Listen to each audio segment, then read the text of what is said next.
তো বলতেছিলাম আমাদের নবী সাল্লাল্লাহু আলাইহি ওয়াসাল্লামকে আল্লাহ তাআলা বলছেন, সারাদিন আপনি যখন দ্বীনের কাজ করবেন, নবীজি সারাদিন দ্বীনি কাজই করতেন।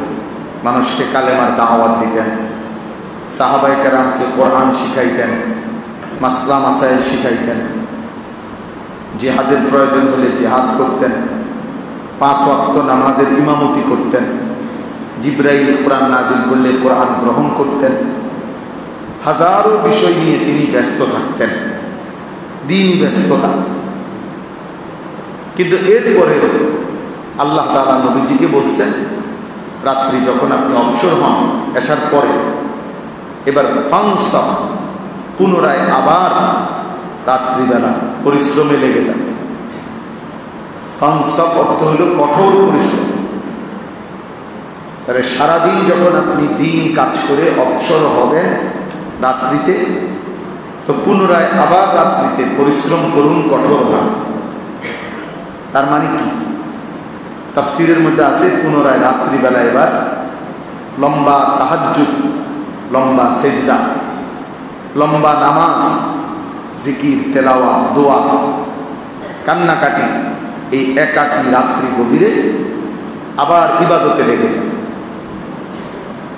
তাইলে ইনসাফ করলে দেখেন যে আল্লাহ তাআলা প্রিয় বন্ধুকে অবসর দিচ্ছেন করে, নবীজিকেই অবসর করে দিলেন।